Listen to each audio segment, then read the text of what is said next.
आज हम रेलवे के डाक बंगला में मौजूद हैं और ये तकरीबन 100 साल कबल ये डाक बंगला अपने वजूद में आया और अब इस जो इमारत है इसकी हालत ये हो चुकी है कि यहाँ के जो खिड़कियाँ दरवाजे वगैरह हैं वो भी नशई अफराद उखाड़ कर ले जा चुके हैं।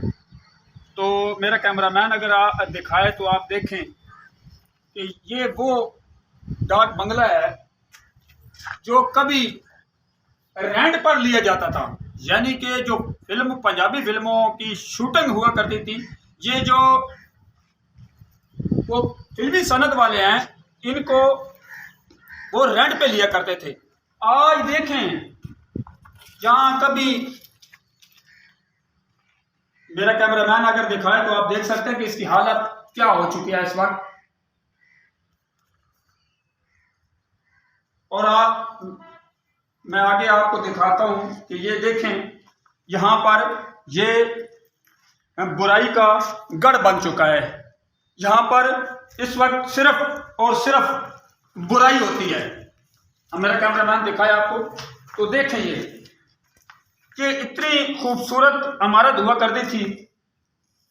आप आगे आए, ये देखें मेरा कैमरामैन दिखाए तो आप देख सकते हैं यहाँ जो नशई अफराद हैं उनकी रहायशगाह बन चुका है।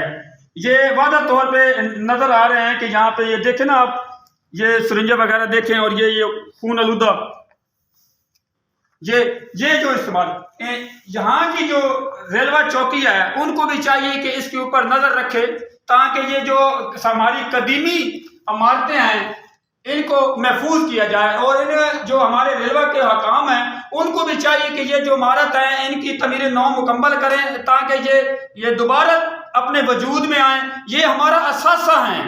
अगर आप ये भी नहीं कर सकते कि जो रेलवे हकाम है उनको चाहिए कि इनकी नीलामी करे और इनकी जो अमाउंट आती है वो अपना पंजाब हुकूमत गरीब आवाम पर लगाए। कैमरामैन टीम के साथ उमर खान, वॉइस न्यूज़, खुशाब।